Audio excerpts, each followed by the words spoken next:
this whole story. Now, remember when Tiller was shot, right? Now, all we heard was here was a father and grandfather murdered in front of all of his friends in the vestibule of his church. Right. And this guy was like some sort of hero and not the scumbag. They didn't mention all the scumbag things he did. You never saw a story that mentioned 65,000 children. or killing a 15-year-old girl with Down syndrome from Texas. Never saw any of that. He was just this hero, and it was the front page news for 3 or 4 nights after it happened. Mr. Pulliam gets killed. Nothing. ABC didn't cover it. CBS didn't cover it. NBC didn't cover it. Even Fox gave it very little coverage. Very little coverage. And there was no call for the federal government stepping in and sending out FBI agents and guards to protect the pro-life. We're going to talk about that very thing here in a minute. But first, I just want to bring in very quickly James Pulliam's daughter. Mary Jo has agreed to be with us. Hello, Mary Jo. How are you? Hello. I'm doing okay. Listen, I really appreciate you being with us a little bit. You know, the story, the way the media has covered this story in the very little amount of coverage they have given it is despicable. I mean, it is absolutely indefensible the way they've handled this. What has been your reaction, Mary Jo, to seeing how the media has basically attacked your father and basically said, well, he kind of got what was coming to him. He shouldn't have been out there holding signs and protesting abortion. And how has that affected you and the rest of your family? Well, personally, I think it's kind of ridiculous, too, that people say things like that. I mean, last time I checked, this was the United States of America, and people have a right to peacefully protest whatever they want.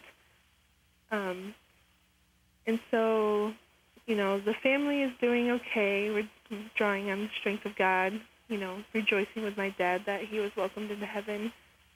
And as far as the media goes, like, it's kind of crazy because locally it has gotten some attention, and we're not used to that, but nationally, I know compared to Tiller that it was really nothing, and it's kind of sad in a way that, you know, to see how one-sided America really is on issues, and how all these people that preach tolerance of other people's opinions are really not tolerant at all. You know something, Mary Jo? If your father had been out there protesting in favor of gay rights, every school child in America today would know his name and his story completely. Yeah. And I'll bet you right now, if you went around this country and you asked everybody in the country, every man, woman, and child in the country, have you ever heard of a pro-life activist being shot and killed because of his pro-life activity? I bet you 98% would say, I never heard of that. When did that happen? That doesn't happen. That doesn't happen. The pro-life community knows. Yeah. Yes, Mary Jo, and you know, I'm proud to count Jim as a friend of mine. And he would call all the time and say, this is Jim from Michigan. You know Jim. It was always Jim from Michigan. That's how I knew when you were talking, because I didn't know who it was at first. Right. And then you said, that was Jim from Michigan. Yeah, as soon as you said that, then the pro-life. And of all days, really, I mean, I was flying when I heard the news, and I landed in Washington, D.C., and all of a sudden, turned my phone on, there's 9 messages. Right. And that never happens. And I thought, oh my goodness, what happened? It's 9/11. And of course, that's how I got the news. And both of you were one of the first people to call. But I want to tell you, Mary Jo, not only was Jim a good friend of mine, but we're going to make sure that that people know the name of Jim from Michigan, that he hasn't died in vain, that his message is our message, the message of life and compassion. You know, George Tiller was killed inside of a church. They said this is a holy sanctuary. Oh, yeah, like the pro-aborts are real holy. Yeah. They're really concerned about the sanctuary of the church. Yeah. But, anyway. But Jim was killed in front of a school where he had just dropped off his granddaughter, and the sign he was holding it just said one word, life, on top, and a picture of a postnatal baby, a baby about 3 or 4 weeks old. And his message is the message of the pro-life movement, one of hope and inspiration and caring for the lives of innocent children. He stood for the innocent. And in reality, his work epitomizes the work of Life Dynamics and all of us in the pro-life movement. So I just want to say how much I appreciate your dad and what he has stood for, and he will not have died in vain. No. Amen. And Mary Jo, I want to say personally, too, and I think I'm saying this for a lot of pro-life people because we recognize it. You don't know who the martyr is until after they're killed. That's right. You know, you don't know who that martyr is. And your dad specifically was one of those people that's out on the street, harassed a lot. We heard that he got beat up a couple times, ran over by a car. Police was harassing him. People threw urine at him. And a lot of those things you don't know about, but people that's been out on the street, they go through that. He must have been effective. Yes. And this reminds me so much of the difference between when Princess Di died and it was all that's going on, and Mother Teresa dies, and just a little... That's agreed. You and I have talked about that before. Yeah. Mother Teresa and Princess Diana died on the same weekend. Yeah. From the news coverage, you wouldn't have known that Mother Teresa ever lived. Right. But this other woman whose only real accomplishment in life was that she married well. I mean, other than that, what did she do? Right? I mean, you still got people mourning over her. It's unbelievable the idiocy of this culture that we live in today. But one thing, he has become the first martyr for the pro-life. Well, actually, that's not really true. There were actually some pro-lifers killed. One pro-lifer in Alabama, a pro-life preacher, and I think his name was Blackburn or something like that, many, many years ago, long before the first abortionist was shot. But he doesn't count. It only counts if you kill babies. You're the only. That's who counts. And well, Jim didn't live to please man, and he's not getting the accolades of man, but he lived to please God. And that's where he is now. Yes. Well, Mary Jo, we certainly appreciate your coming on at this time, and just know that we're all praying for you and have been praying for you since this horrible thing happened. And We're sorry for your loss. Certainly. Yes, thank you very much. We appreciate your programming too, and I enjoy it very much. And I plan on continuing giving it to the local channel. So yeah, we know your dad. Will know. We know your dad was watched every month, and he was instrumental in getting LifeTalk put on the cable access system up there. So, you know, you're going to have to pick up that now for us. Yes, I will. Okay. Well, Mary Jo, thank you for being with us. You're welcome. Thank you for having me. Thank you. Bye-bye. Bye. You know, there's a young man that was with Jim that morning, and he was asked, you know, is he going to carry on the legacy? And he said, absolutely. So we have. Now, I wrote an article and put it on our blog the day after the day this actually, I wrote it the day it happened, but then I put it on our blog the next day. Here's what I want to know. Will the FBI, I wrote these 10 questions on there. All right.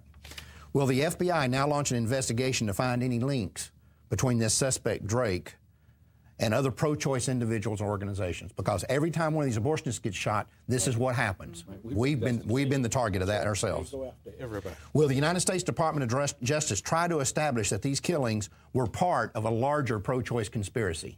Will they do that? They've done it before with us. Will pro-choice organizations have their phones illegally tapped and their mail illegally opened by federal authorities? And people say, oh, you're just baying at the moon. That happened right here with us. It happened to you. Happened to you. We had our mail and our phones. Our mail was being opened. Our phones were illegally tapped, and we proved it. We're not speculating about it. We proved that it was happening. Will U.S. Marshals now be assigned to protect the peaceful, nonviolent pro-lifers while they are exercising their constitutional rights? Did the day after this happen, when people were in front of abortion mills and other parts of this country, were there federal marshals parked right there to protect them like there were for these abortionists after one of these baby killers gets shot? Will Congress rush to pass new legislation that will protect people who exercise their constitutional right to protest abortion? Have we heard any calls on that in Congress yet? Will pro-life protesters be given protective zones, bubble zones, around themselves in which pro-choice activists may not enter? Are we seeing any calls for that? Will the media pundits be suggesting that the heated rhetoric of the pro-choice movement is what led to these killings? Is that what's going to happen? Haven't heard them say it. Hadn't heard them. Yeah, they call us anti-choice extremists, Taliban, etc. Right. That needs to cool down. Are they the one? Because we were accused of saying, well, when you call these people baby killers, you're creating an environment in which this happens. All right, what about this? Will any rabidly pro-choice media commentator be accused of creating the atmosphere that made such killings inevitable? I mean, even a wishy-washy pro-lifer like Bill O'Reilly, and he's marginally pro-life at best, They went after him after Tiller was shot and said that he was. There were people even calling for him to be indicted. Yes. As a co-conspirator in this deal. Will the Democratic Party's unwavering advocacy of abortion on demand be cited as a motivating factor for this shooter? They always said, well, it's the Republicans kowtowing to these right-wing kooks and these religious fanatics that caused the shootings of these abortionists. Finally, will those who call themselves pro-choice now be forever labeled one of those fanatics who murder people they don't agree with? Because that's the thing that we've had to. That's one thing that will happen. Will do. Absolutely. Not them. The media's not going to do it. But the media will not do it, and the government's not going to do it. Because what this. You should just be in charge of I know. I've wondered what that this myself. guy Drake did was commit an abortion. Yeah. The fourth trimester abortion. That's the mentality of the abortion cartel. If you don't like it, if it's in your way, if it bothers you, if it creates a hindrance to you emotionally or physically, you kill it. Right. Yeah, oh, yeah. If it offends you, you know, those pictures are just so graphic and all. Why should he go to prison? You know? Just He's doing what he believes in. Listen, on our Kill him. forum, and I keep on telling people, you need to go to the Pro-Life America forum once a day just to see what the pro-aborts are up to, because our forum is probably about half pro-aborts and half pro-lifers, even though it's sponsored by us. And you will quickly see, if you don't believe it already, because I have pro-lifers call and criticize me when I say things like this. And they'll say, Mark, you're too harsh, you shouldn't be that way, and these are just people, and they're humans, and they're this, that, and the other, and we have to respect their, you know. I'm not interested in that. Jesus loves them. If you want to see what our enemies are like, you need to go on that forum, and you should have heard some of the vile things they were saying about Jim, and they didn't know anything. And they're trying to claim that this guy didn't do it because he's pro-choice. He did it because he just didn't like the way this guy was. He didn't like that the children were being seen, were having to see these pictures. So let's see. I'm this guy Drake. I don't like the